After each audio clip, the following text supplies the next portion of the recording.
Good morning.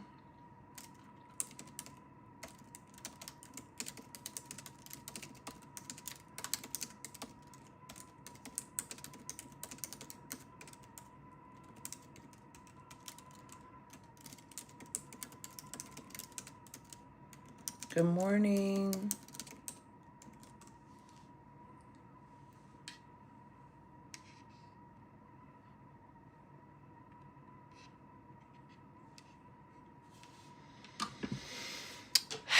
Good morning. Good morning. Good morning.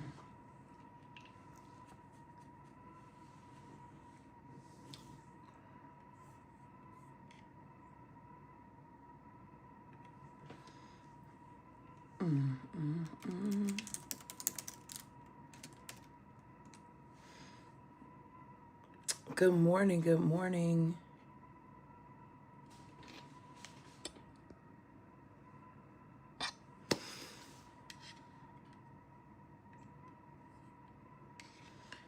Take me to the alley. Good morning. Oh, I didn't mean to do that.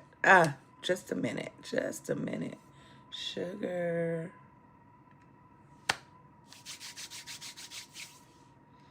Okay. Hold on, y'all. Hold on, friends.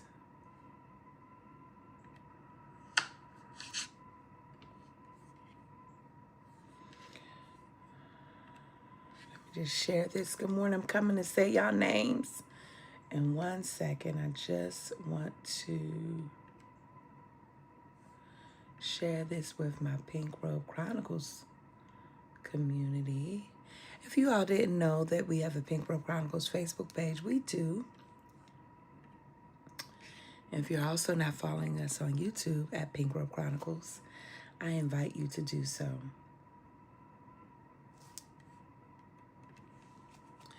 Soon, we will be doing more dedicated, streamlined conversations there as we prepare for the launch of the book, The Pink Robe Chronicles, that is with the copy editor now. And I have been instructed to begin writing my acknowledgments and dedications and fill out the author survey as they begin to develop a marketing plan for me and for our book. And so I'm just super excited. Ashe, good morning. Good morning, good morning, good morning, good morning. Do me this right now.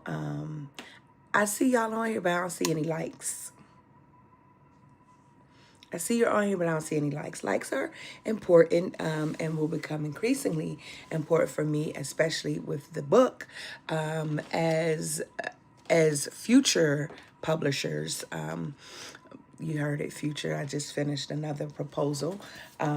Future publishers are wanting to see engagement, social media engagement. So it's not enough that you're on here, Ashe, but it is important that you like and that you engage with my post, with this, with our live. So good morning. Good morning to all of you. Good morning. Good morning. Let's see who's in the virtual room.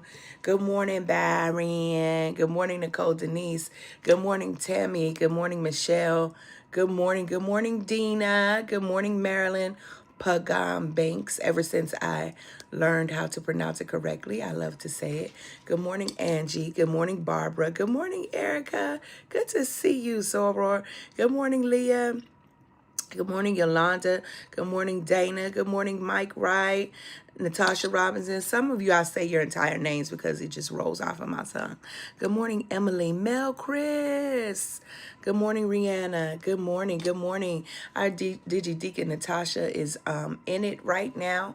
Good morning. Good morning. Good morning. And we appreciate her and Rev Carm and Dr. Carlene and others, all of the people who show up digitally to aid and to assist the message going forth. I appreciate you. Good morning, RG.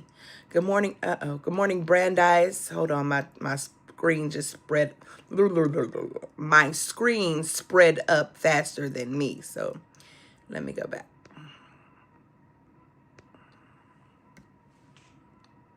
Good morning, Janiqua. Good morning. Good morning. Good morning. Good morning, Roger, Antoinette. Good morning, Liz. Good morning, Renee. Good morning, Cynthia. Good morning. Good morning, Ayo. Good morning, Stephanie and Tanya and Deborah. Charles, good morning. Good morning. Good morning to our family over on YouTube and right here on Facebook. Good morning. Good morning. Let's see what's popping. Has YouTube been popping lately? Good morning, Sherry. YouTube has been popping. Good morning. Good morning. Good morning. Good morning. Good morning. Good morning. I'm, running behind. I was still typing thoughts at 8 a.m. Y'all, just want to be, the clock went off and I chose to remain asleep. Amen. Take some water out of my grandma's glass. What y'all know about these kind of glasses? These are my grandmama's, baby. They used to be in her china cabinet. Ashe, sip my water. Good morning, good morning, good morning. Good morning, good morning, good morning.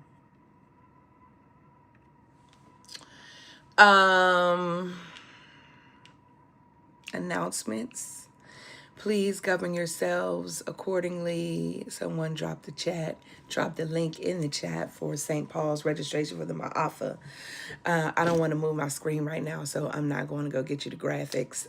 But the Ma'afa, the 31st commemoration, is coming up. I'm about to say January, September 22nd through the 27th. September 22nd through the 27th in New York. The registration is free, meaning there's no cost, but you must register.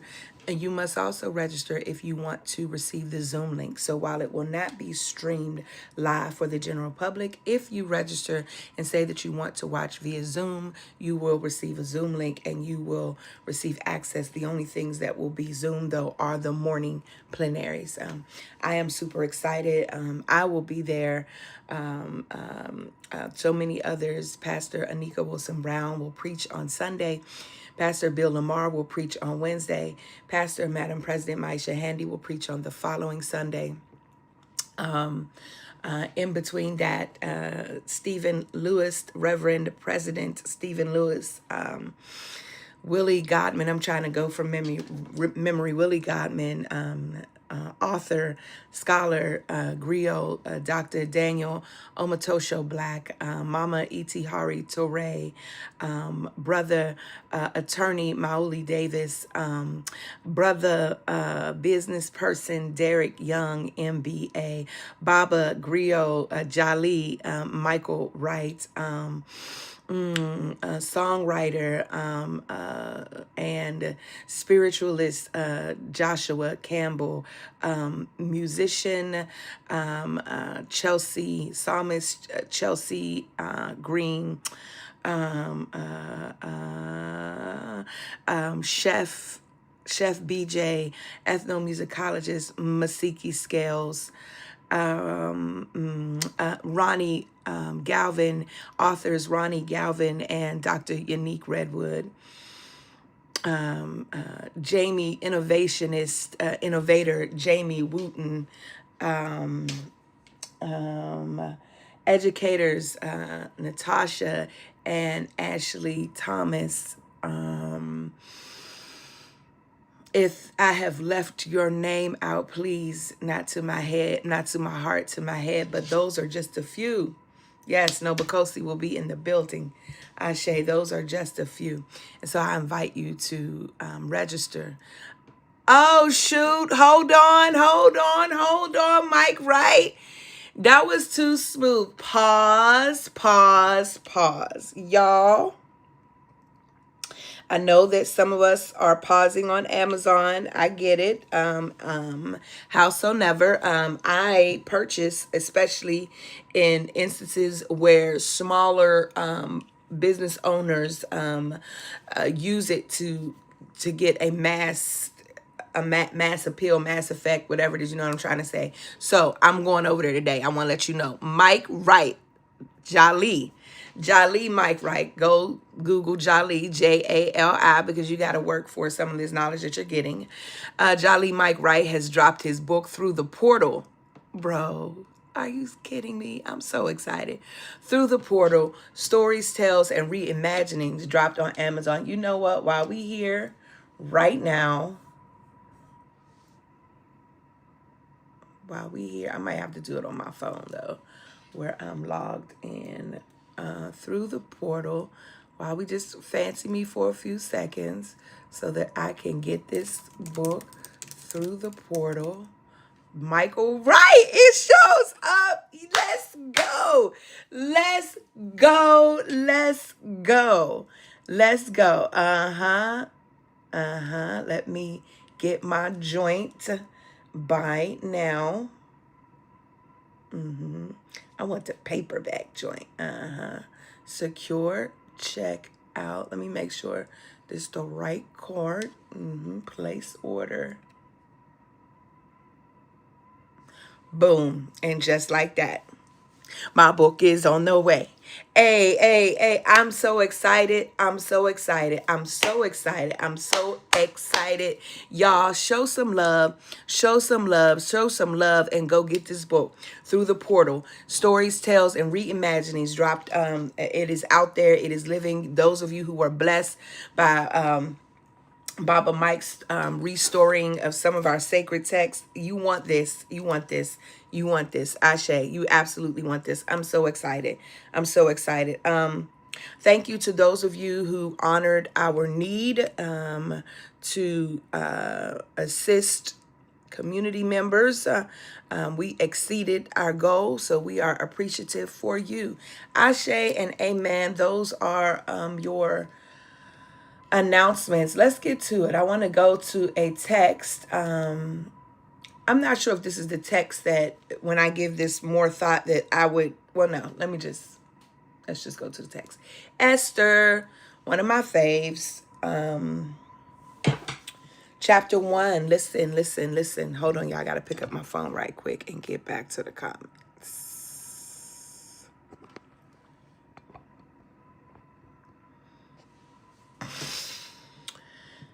Esther, chapter 1. And this is what happened during the time. Hold on, where are my other glasses?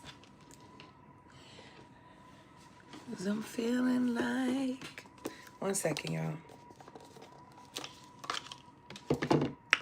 I haven't had these ones on in a minute. Let me see if it's still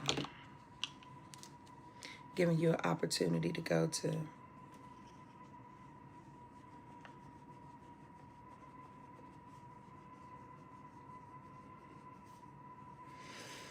I had a dream last night. It's just vaguely coming back to me.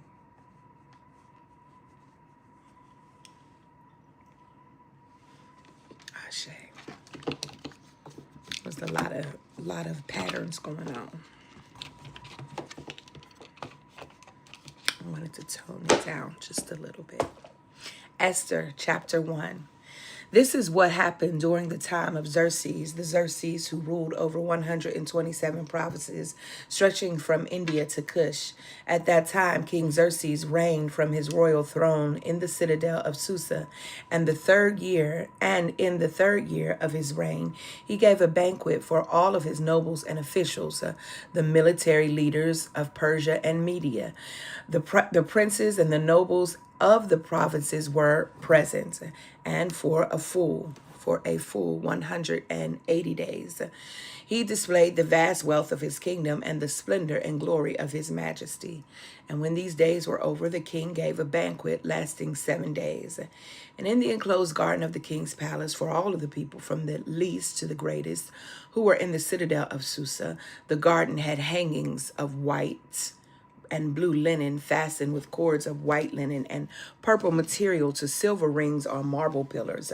There were couches of gold and silver on mosaic pavement of porphyry, marble, mother of pearl, and other costly stones.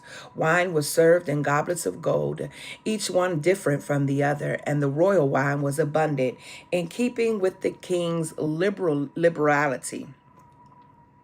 By the king's command, each guest was allowed to drink with no restrictions. I mean, what a turned up party. By the king's command, each guest was allowed to drink with no restrictions. For the king instructed all of the wine stewards to serve each man that he wished. Queen Vashti also gave a banquet for the women in the royal palace of King Xerxes. And on the seventh day, when King Xerxes was in high spirits from wine, when he was drunk, and he commanded the 7 eunuchs who served him, and then they're named, and to bring before him Queen Vashti wearing her royal crown, in order to display her beauty to the people and to the nobles, for she was lovely to look at. But when the attendants delivered the king's command,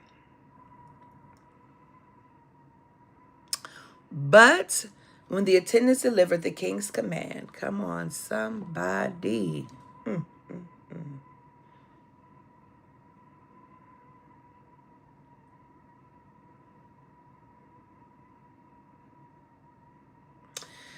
This isn't a pause for dramatic. I lost my place. I love me. Hold on. Let me find my place. But I got it. I'm on verse 12. But when the attendants delivered the king's command, Queen Vashti refused to come. Then the king became furious and burned with anger. Since it was customary for the king to consult experts in matters of law and justice, he spoke with the wise men who understood the times and were closest to the king. And then their names. The 7 nobles of Persia and Media, who had special access to the king and were highest in the kingdom. You all know, you should notice this tactic that I'm using when I say, and then their names, but who am I choosing to name? And then Memucan replied, in the presence of the king and the nobles, Queen Vashti has done wrong. Queen Vashti has done wrong not only against the king, but also against all the nobles and all the peoples and all the provinces of King Xerxes. For the queen's conduct will become known to all the women, and so they will despise their husbands and say, King Xerxes commanded Queen Vashti to be brought before him, but she would not come. And this very day, the Persian and Median women of the nobility who have heard about the queen's conduct will respond to all the king's nobles in the same way, and there will be no end of disrespect and discord. Therefore, I got to come back to that verse because I just got a whole sermon dropped on me. I'm probably coming back to that next week. Therefore, if it pleases the king, I know, Ronnie, I know. Therefore, if it pleases the king, let him issue a royal decree, and let it be written in the law of Persia and Media, which cannot be repealed. My God, I'm coming back to this next week, Ronnie. I might be in this for the rest of the month. Woo! It's just jumping from the screen. Also, it can be repealed that Vashti is never to enter into the presence of King Xerxes again. And also let the king give her royal position to someone else who is better than she. I always want to play you against somebody. Then when the king's edict is proclaimed throughout all his vast realm, all the women will respect their husbands.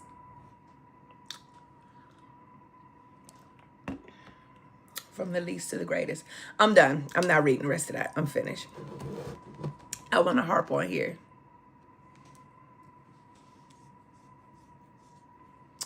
But when the attendants delivered the king's command, Queen Vashti refused to come.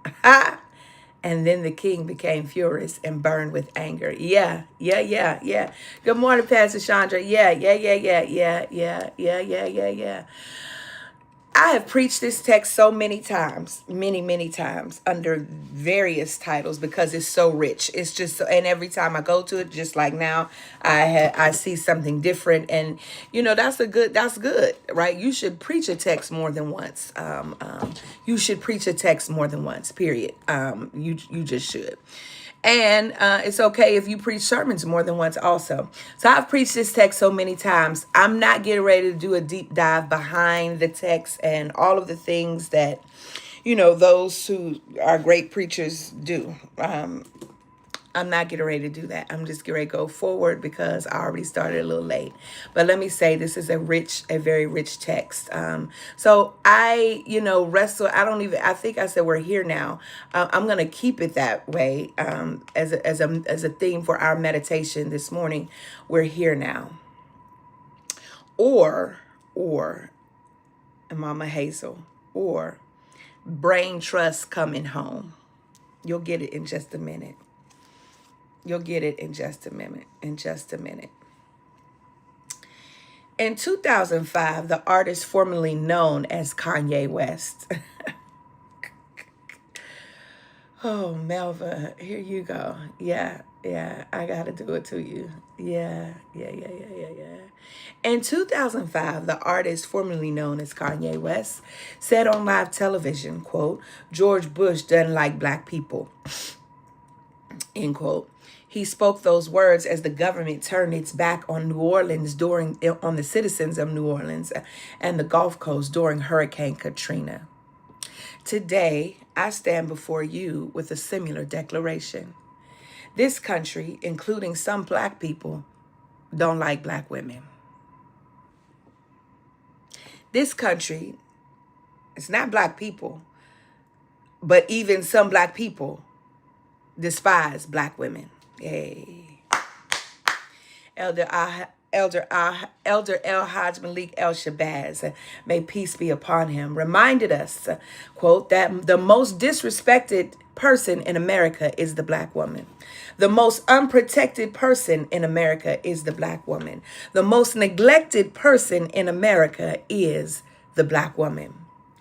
And here we are in 2025 with the proof staring us down. According to an analysis by the New York Times, black women lost 319,000 jobs in the public and private sectors between February and July of 2025, a period when the Trump administration implemented federal workforce cuts and budget cuts. This marked the only major female demographic to experience significant job losses during the 5-month span. Data from the U.S. Bureau of Labor Statistics shows black women's unemployment rate rose to 6.3%, though, in July 2025, the highest since October 2021. I would challenge the latter part of those numbers. The contributing factors here that federal layoffs and budget cuts under the Trump administration, as well as rollbacks of diversity, equity, and inclusion initiatives, contributed to the loss of jobs.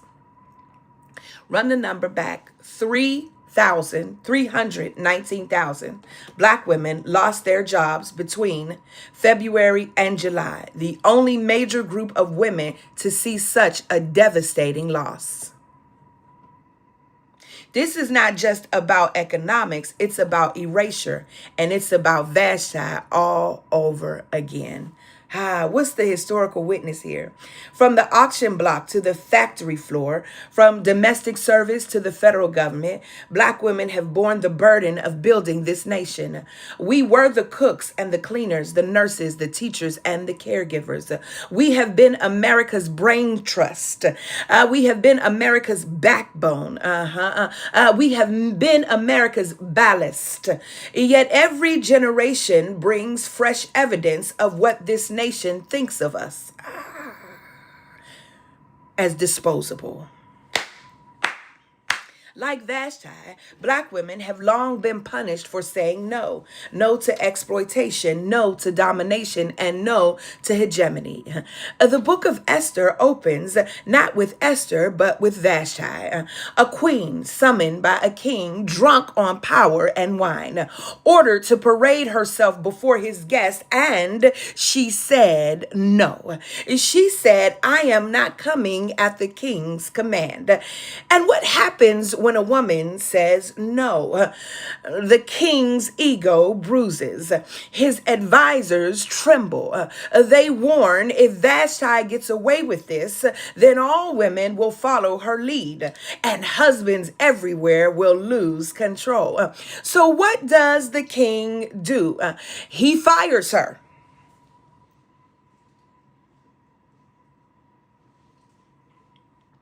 He banishes her, and he erases her position. Oh my.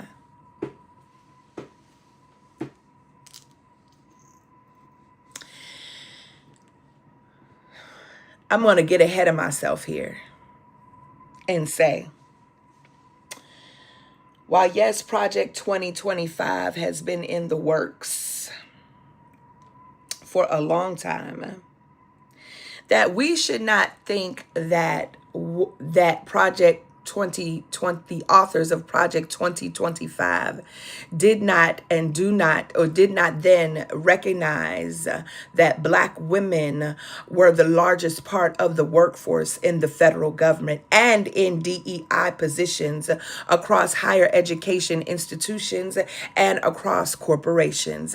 It should not be lost on you that also the authors of Project 2025, along with the inept leaders, the maniacal, infinitesimal acting leaders of this current administration, the low vibrational leaders of this administration, did not take heed to the way black women bonded and banded together behind Vice President Kamala Harris and raised millions of dollars in record time.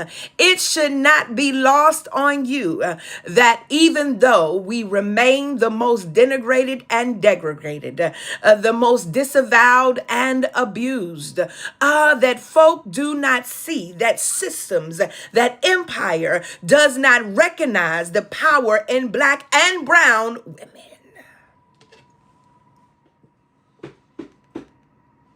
And when I say brown women, I'm talking about my sistren, mi familia, brown women like Dr. Marilyn Pagan Banks. I'm talking about Afro-Latina brown women, not Latina, white-facing Republican women who choose and who step in and who present and perform whiteness.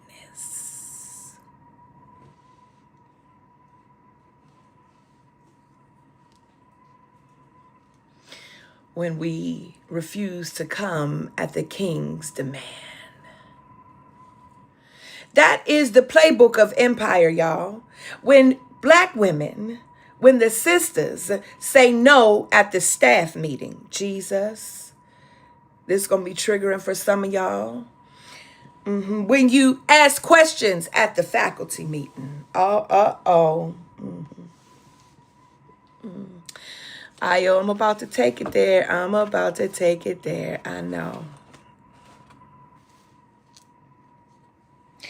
When you challenge male leadership, trifling male leadership being investigated from other institutions, but then come to your institution.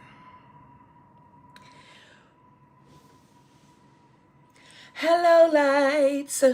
When you have questions, hey. And when you sit and you look around, well, come on in here, Winston-Salem. When you are an elected official, and you are sitting on the dais with other elected officials, who are annoyed by the fact that you have voice. And then they attempt to belittle you. They attempt to silence you because their ego is bruised. Ah, my God, today. Hey, the answer is always the same. Push her out. Come on, do I have any witnesses? Do I have any witness? Get that bitch out of here. She gonna have to go. Why? Because she is not bowing to the king's command. Oh my. Oh my. This the playbook. This is the playbook, and the unfortunate part about the playbook, y'all, if we gonna be real, yeah, while white supremacy and patriarchy are the culprits, it's not just whiteness or white folk who engage or model or perform white supremacy and patriarchy. You know, it be your own. It be black women and black men too. Yeah. That's what I said. Yeah. It be those, and I am using this incorrect grammar, your consideration of incorrect grammar. I am using Ebonics intentionally because I am talking to my people. It be the people. You better beware of the invitations you entertain. Vashti said no to the king's command.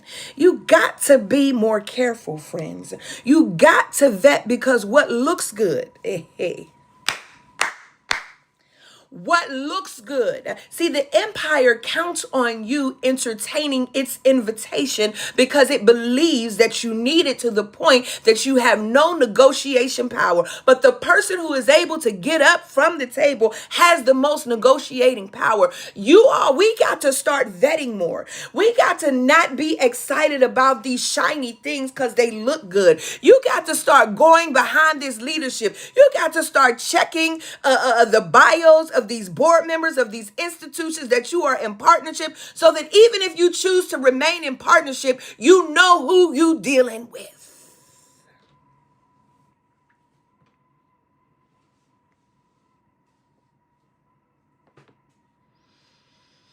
Vashti was groomed for the king.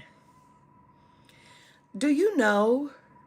That's right, Mama Hazel, and white women too. How could I forget them?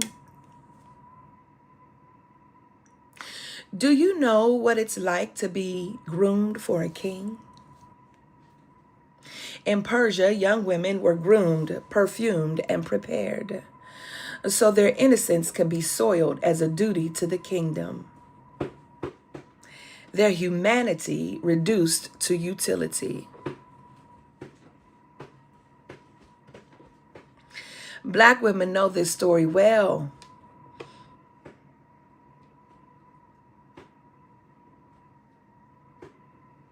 Placed on auction blocks.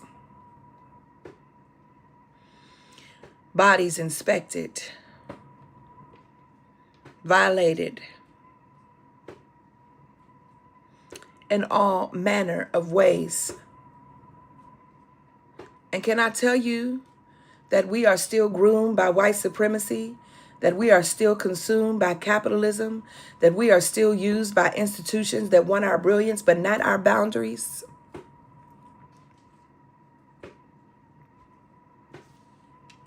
And when we resist, the toil is heavy. Mental, emotional, spiritual. Not only are we denigrated by white supremacy, but we are also wounded by black men who wear the mask, black men black facing.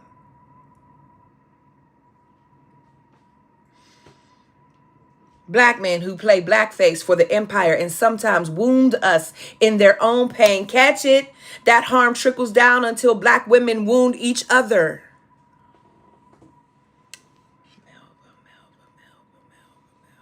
I got to just take a breath on this. Jesus today. Lord God Almighty. Hey, ay.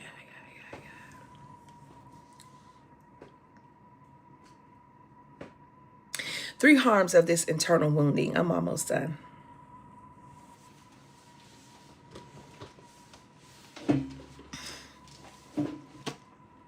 When we participate in the wounding of each other, We chip away at our brain trust in three dangerous ways. One, the division of sisterhood. We become isolated, just as Vashti was cast out, making it easier for empire to pick us off one by one.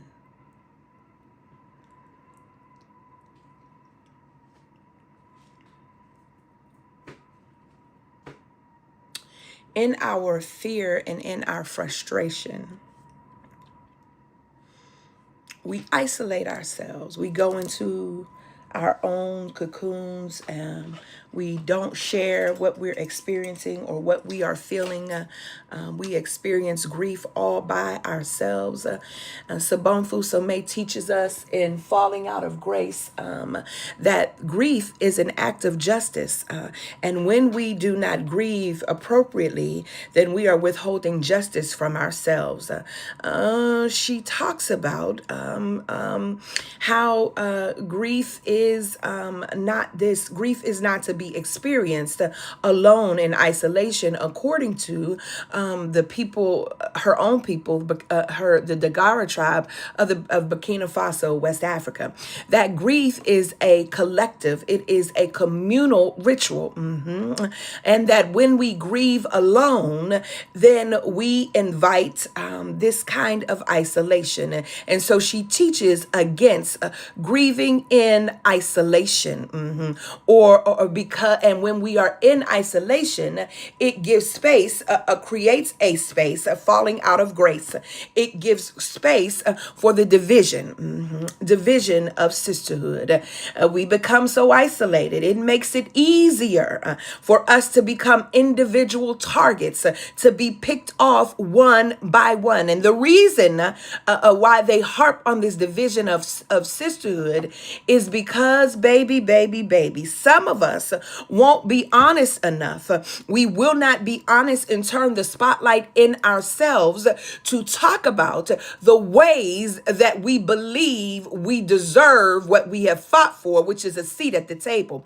The problem with believing that we deserve a seat at the table, which we do, is that it immobilizes us from building our own tables. Because we think that the water at your table is cooler, instead of building our own tables and building our own wells from which to draw fresh water. And until we can admit that the model that many of us have been socialized to believe as a result of the oppression that our ancestors experienced, that the silent generation experienced, and that the baby boomers experienced, that us Gen Xers, I'm not talking about millennials, I'm going to talk about us Gen Xers, that us Gen Xers who are in between, who have been the bridge for baby boomers to millennials, this generation that is often overlooked, that is often not studied more than enough, that it is because of us millennials, let me just help you, it is because of us that you have the ability and the freedom to talk as freely as you do. It is because of us sort of being this bridge. And if you know anything about bridges, you should know that a bridge becomes well worn when many bodies walk over it. Come on, somebody, listen. And so we believe that all we needed was education, because that is what our ancestors believed, because from a position of respectability that moves from being subversive to being a fact of assimilation, we believe that all we needed to do was somehow, some way get an education, get a degree, and from that we would be set up. Come in. We would be set up. And with that being set up, we put all that we had. I'm talking to somebody. We put everything that we had into these careers. Some of us forward having sustainable relationships. Some of us move beyond our childbearing years because we put it all into the degree. We put it all into the corporation. We put it all into the board meeting. We put it all into the grassroots organizing. We put it all into everything and everybody else except ourselves. And so you damn Skippy, when it comes to the point of whether or not we say we deserve, yeah, we deserve, but now we need to get to the place with recognizing that maybe this table is not the table where I'm actually supposed to be. And so until we can actually acknowledge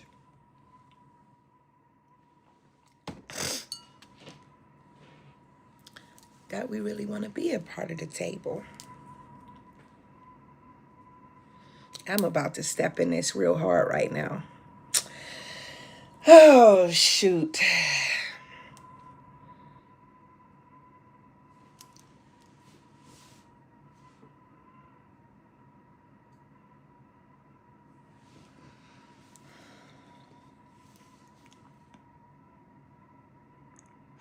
Until we can acknowledge our fetishism or the way we fetishize being first,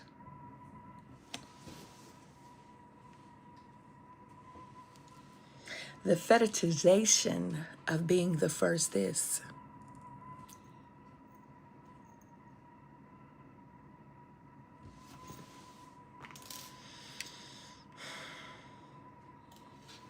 hey, this is a word. This is a word. This is a word.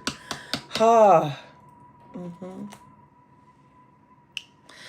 I'm not telling you that you shouldn't get tenure or go for tenure. And I'm sure it can be construed that because I'm no longer on the tenure track, that maybe that I can't get it. And that's why I'm telling, because I'm not qualified, or I'm sure the low vibrational, the low thinking people would think that. But if you think that, you would be wrong. That's not the case at all. It was a choice, friend. For my well-being. It was a choice that was forced on me, but it was for my well-being. And it was also not because I went up and didn't get it. I never even got there. So that's one to grow on. You'll read that in the book about the process. I didn't get there because I asked questions. I didn't get there because I wasn't silent at the table. Yeah. Come on, Melva.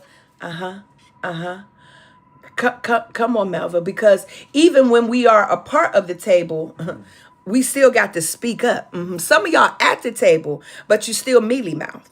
You at the table, but you still watching your sister take hits and you ain't saying nothing because it's going to threaten your well-being.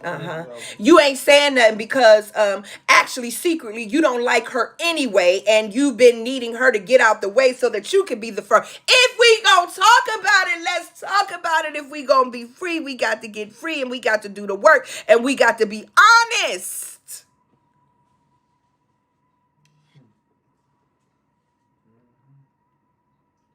Sitting back plotting on your sister. That ain't God. And if you ain't plotting, you hustling.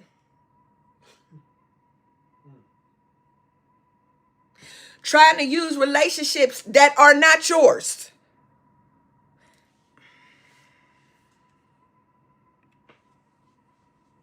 The division of sisterhood. The division of sisterhood. 2. The harms of internal wounding are also diminishment of vision. Diminishment of vision. We turn our critique on each other instead of the systems blinding us to the biggest picture.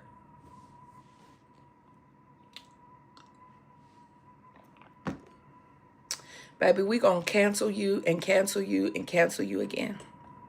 Instead of simply saying, my heart is hurt. My feelings are hurt. I am wounded. You have hurt me deeply. Your silence has hurt me to the core. Or what you did really bothered me. Or you didn't give me the benefit of the doubt. Or I gave you the benefit of the doubt and you still showed up in a way that was unbecoming, or I really, really want this position, and I know that we've been here the same amount of time, and I'm wondering, is there a way that we can make some shifts and some changes together instead of that's what she get. That's exactly what she get. Can I say this? I'm gonna say this. I'm gonna say this. I'm gonna say this. I'm gonna say this. I'm gonna say this because it's right. I'm gonna say it.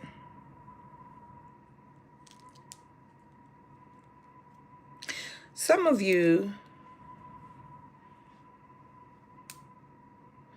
I have not talked to sister sister colleague, comrade, Reverend Dr. Ebony Marshall Turman. I'm calling your name because I wanted to be clear on what I'm saying, because you know the screenshot ministry and the people are not their skills in interpretation are not high. They don't interpret well, and this we know. Unless it get back to you misconstrued of what I'm about to say, I want to be clear.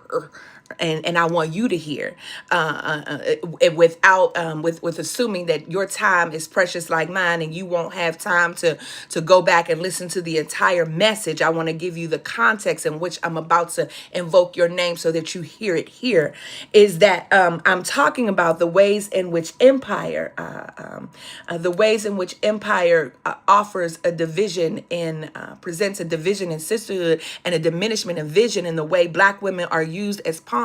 And I'm lifting your name here because I'm talking about how we turn our critique and eat on each other instead of the systems blinding us to the big picture, and how some Black women not understanding the move and the righteous indignation with which you bring and brought suit to the Abyssinian Baptist Church, conversing about you in various group chats, wondering what the hell is going on and why she got to turn against the Black church. Because this is what the system does. Because this is how the system critiques. The system will have you turn on a sister versus saying, I don't really know what's going on, but I'm going to believe Black women. I don't really get it. Maybe I don't understand. I don't have all the facts, but I'm gonna believe Black women. If this is what has been said, then I'm on it. What time we ride, at dawn or at 6? When we going? A very prime example of the ways that even when we say we don't get it, but I understand why you don't get it, because she's been clear on that discrimination does not belong in God's church. And here some of us are equally vying for the position, or let the truth be told, we want the position. So the fight that she is fighting, not on her behalf, but on the behalf of all Black women, say what you will. And we get caught up in personality. We get caught up in delivery. We get caught up in ways that really don't matter, because the truth of the matter is we feel threatened. And we really want to be at the table instead of building our own. My God. And that without understanding that building your own table often requires a destruction at the table that discriminated against you. Hey, hey, hey, hey, hey. 3.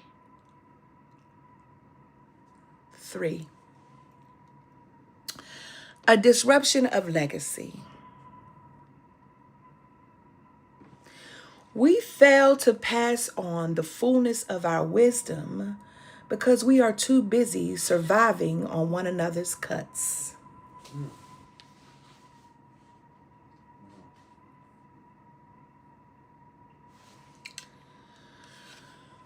Oh, God, today, Jesus, Melva.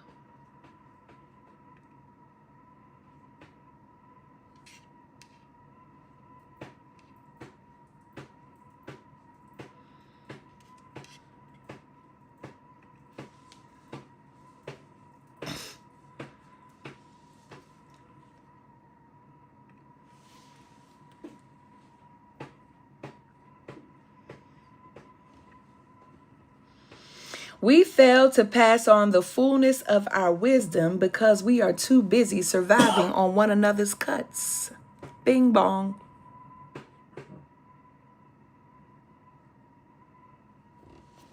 That thing right there. Ho, ho, ho, ho, ho, ho, ho. That thing, that awareness right there, because we bloodhounds. We sniffing out the weaknesses of other sisters. And then not only do we watch them get cut, sometimes we cut. And then we survive off the blood of their cuts.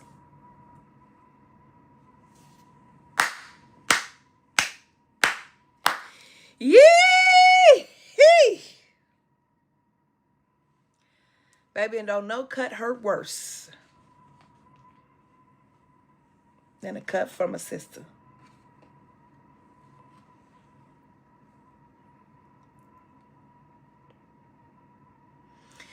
Woo, y'all, I can't let this one go. I can't let this last one go.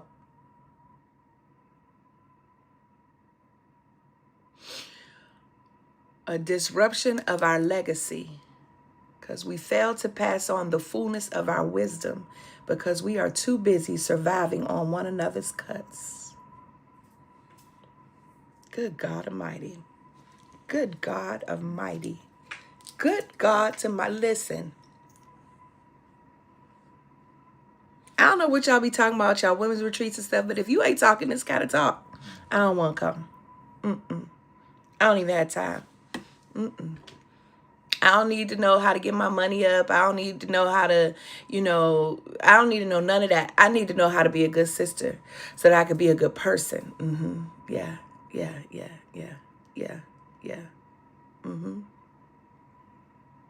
Esther 1 illuminates this truth that when women's solidarity fractures, kings grow stronger.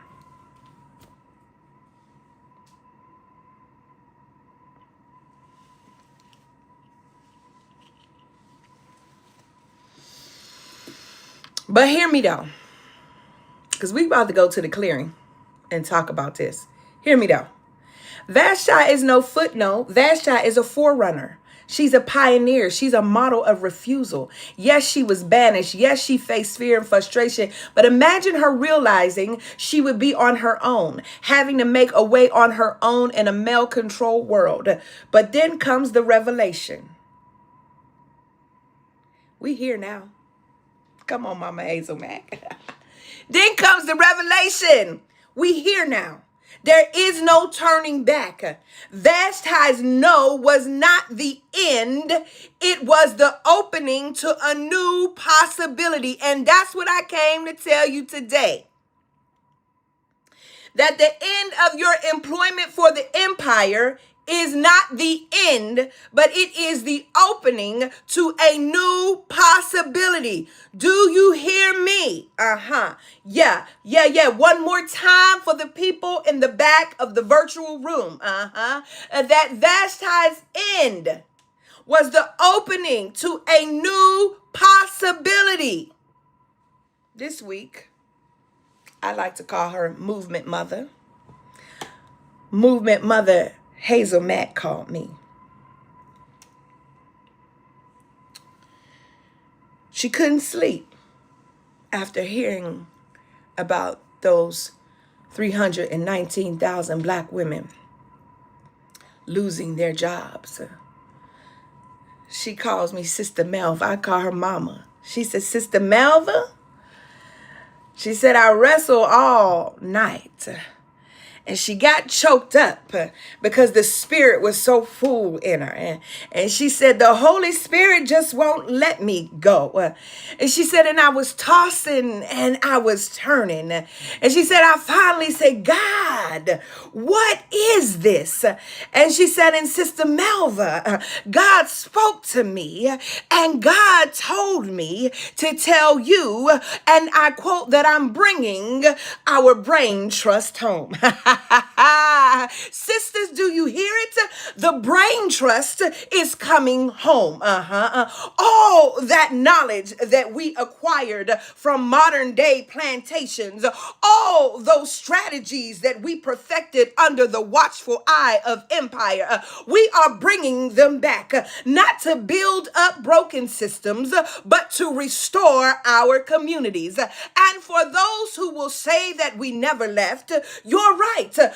Some of us never left. We stayed. We held the line. We nurtured the soil. We raised the children. We kept the faith. And now we are joined by our sisters, returning with sharpened tools, returning with fresh vision. On yesterday, I went to a session that Mama Hazel was hosting. What's it called? What's the group called? Should I even name it? I should name it Ashe. I went to a session, Ashe, a visioning session. That's what I will call it.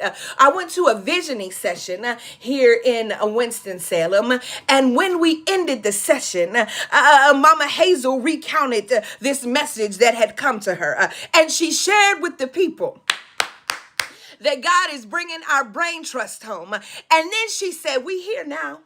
Ha! She said, we here now. We're here now. I want to tack on to that a post that I made earlier in this week. It reminds me of the tag you usually use when you say, give me five. The gist of the post, Io, was that I said, give it 90 days. Hey, God, I feel my help today. Give it 90 days. And in this post that you can find on my timeline, I showed a before picture, a picture 90 days ago when we put our plants in the dirt, when we put our seeds in the dirt in my garden.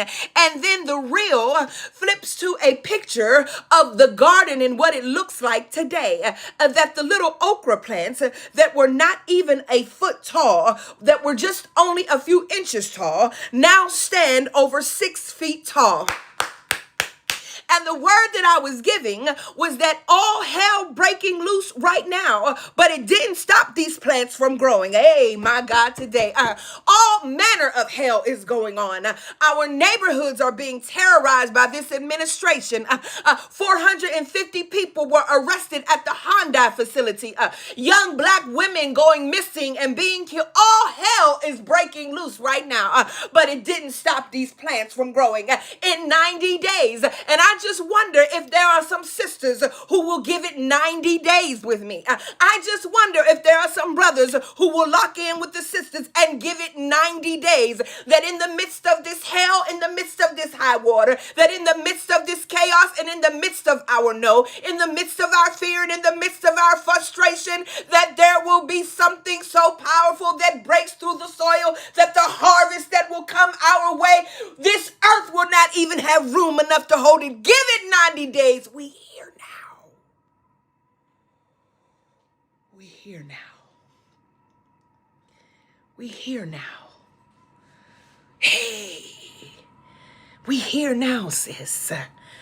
We here now. Don't get weary. Walk together, children. We here now. Oh, it's a wound. Yes, it is. But come on and bring all of that good knowledge. Come on and bring all of that good strategy right here. Come on and build the schools in your community. Come on and build the organizations in your community. Come on here and show these community members how to get these grants. Come on and show them how to build their portfolios, how to write their business plans, how to build their nonprofit boards. Come on, Brain Trust, and come back home. You've done enough. Yes, was it unjust? Absolutely. But why waste all your energy continuing to fight a system that denigrates you and disregards you? We here now. Why continue to pine for an institution, for an empire, for a country that has no value for you, that wants to blend you in, that wants to tell you that the experience of slavery was not that bad? We here now.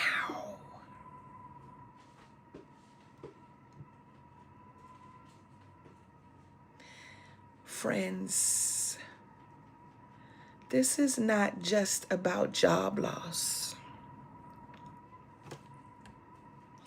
This is about restoration.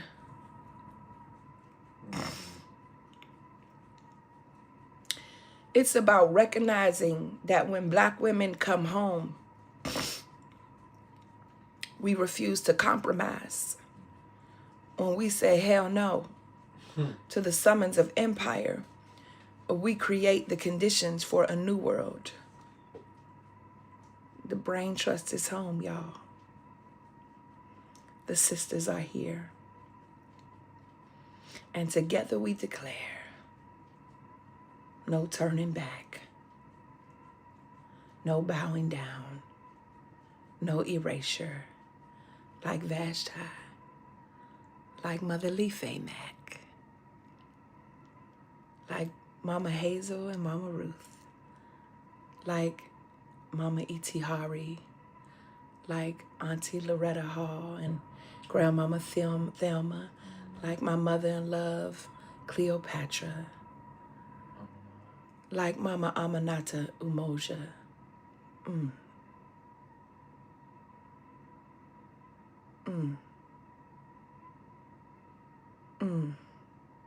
Like Mama Eniola Calamara.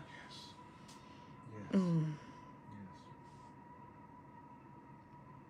Like my sister Jana Johnson Davis.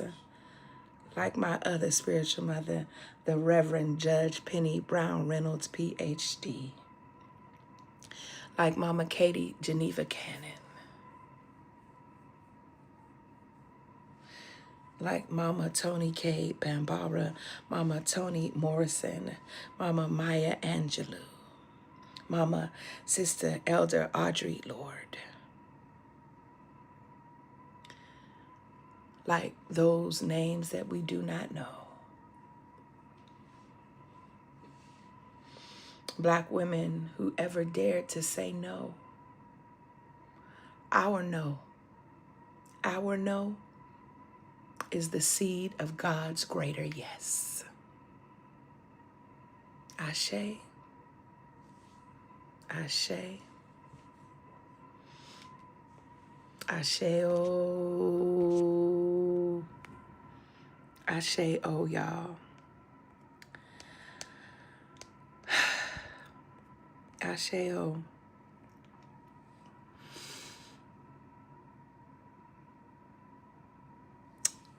I hesitate to do this, but I'm getting, I got 2 or 3 messages right now to put this up. So I put this Venmo up for those who request to sow.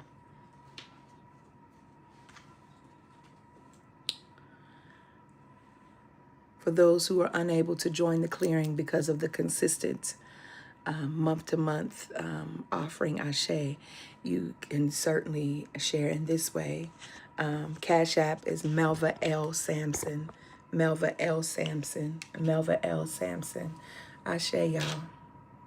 Let me give you the link for those of you who say, but I actually do want to subscribe. I want to come. I want to be in sacred conversation with you all from week to week. I want to sow and offer this $30 monthly subscription. I want to be with you all. Let me give you the link right now. I'm first putting it in the chat in Facebook.